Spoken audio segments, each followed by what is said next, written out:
ABŞ-ın vitse-prezidenti bugün Bakıdadır. O, Yerevanı tərk eləyəndə jurnalistlərə deyib ki, Bakıda həbsdəki ermənilər mövzusunu da qaldıracaq. Bəs Azərbaycanlı məhbuslar? Vens Azərbaycana enerji və təhlükəsizlik gündəmi ilə gəlir. Hüquq müdafiəçilərinin isə ABŞ-dan insan haqları ilə bağlı gözləntiləri var. Dövlət Departamenti deyir ki, Vensin səfəri Prezident Trumpın sülh səylərini irəli aparacaq və trip marşrutunu təşviq eləyəcək. Hüquq müdafiəçisi isə deyir ki, avtoritar dövlətdə dayanıqlı sülh olmur. Siyasi şərhçi Rauf Mirqədrov hesab eləyir ki, Rusiyaya mesaj baxımından Vensin regiona səfəri önəmlidir. Amerika Birləşmiş Ştatları hər halda indiki mərhələdə regionu Rusiyanın təsir dairəsinə qaytarmaq fikrindədir.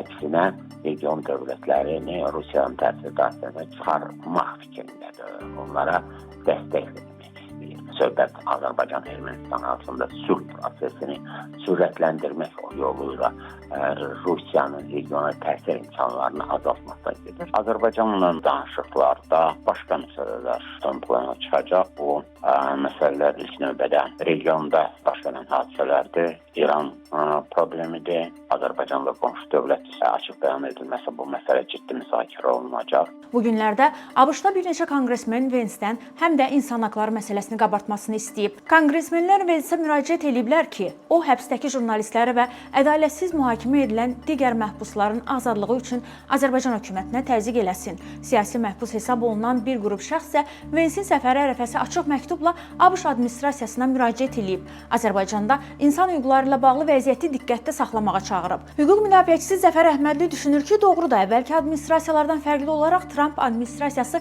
insan haqları məsələsində qətiyyətli mövqe sərgiləmir, lakin elə öz maraqları üçün insan haqları məsələsinə də toxunula bilər.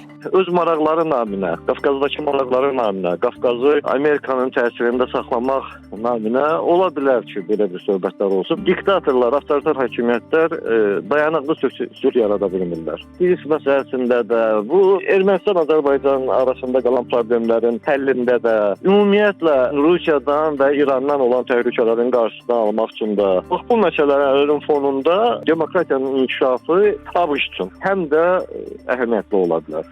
Biden administrasiyası dövründə ABŞ-la münasibətlər məhz insan haqları məsələsinə görə korlanmışdı. Son bir ildə Azərbaycanla ABŞ-ın yeni administrasiyası arasında diplomatik münasibətlərin yaxşılaşması müşahidə olunur. ABŞ prezidenti bir müddət əvvəl bildirmişdi ki, səfər çərçivəsində Azərbaycana ABŞ istehsalı müdafiə avadanlıqları, zirehli jiletlər və katerlər satılacaq, Azərbaycanla strateji tərəfdaşlıq gücləndiriləcək. Vensin səfəri fevralın 11-nə qədər davam edəcək.